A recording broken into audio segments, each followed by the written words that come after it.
রবিবার দক্ষিণ জেলার বিলোনিয়ার ৮টি এলাকায় শহীদ ভগৎ সিং, সুখদেব এবং রাজগুরুর শহীদ দান দিবস যথাযথ মর্যাদায় পালিত হয়। যুব ফেডারেশনের বিলোনিয়ার সম্পাদক মধুসূদন দত্ত, বিধায়ক দীপঙ্কর সেন, যুব নেতা গৌতম সেন, মানব রায় এবং প্রসেনজিৎ বৈদ্য উপস্থিত থেকে শহীদ দান দিবস পালন করেন। প্রতি বছরই দিনটি বিলোনিয়া যুব ফেডারেশন থেকে পালন করা হয়ে থাকে। বিলোনিয়া থেকে নিজস্ব প্রতিনিধি রিপোর্ট, নবীন ত্রিপুরা। আপনারা জানেন 1931 সনের আজকের এই দিনে ব্রিটিশ বিচার ব্যবস্থা কেন্দ্র থেকে আজকের এই দিনে সেদিন ফাঁসির মঞ্চে ঝুলিয়ে দিয়েছিলেন এই তিনজন বিপ্লবীকে।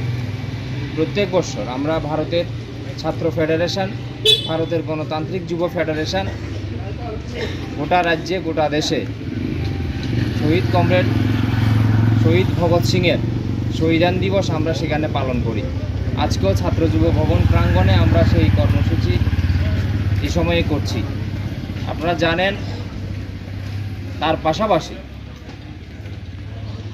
1925 সনে গোটা ভারতবর্ষে যখন ব্রিটিশ বিরোধী আন্দোলন উত্তাল, রাজ্যে রাজ্যে যুবকদেরকে একাট্টা করার প্রশ্নে নানান সংগঠন সেদিন তৈরি হয়েছিল।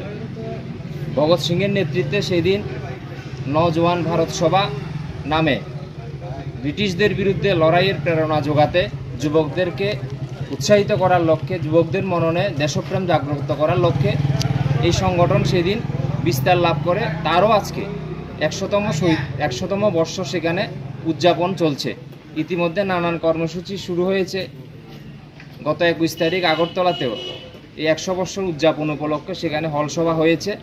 হাজারো প্রতিবন্ধকতার মধ্যেও শত শত যুবক সেদিন অংশগ্রহণ করেছিল।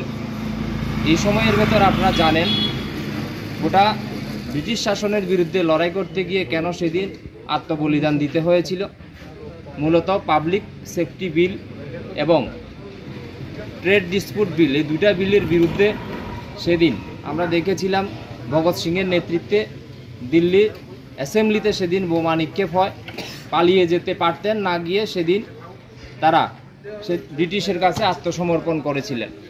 এবং এই সময় দাঁড়িয়ে আমরা দেখতে পাই দীর্ঘ বৎসর আটকে রেখে 1931 সনের আজকের এই 23শে মার্চ এই দিনে গোটা দেশবাসী যখন গভীর নিদ্রায় মগ্ন, সেই গভীর রাতে আমরা দেখতে পেলাম ফাঁসিতে সেদিন ঝুলিয়ে দেওয়া হয়েছিল।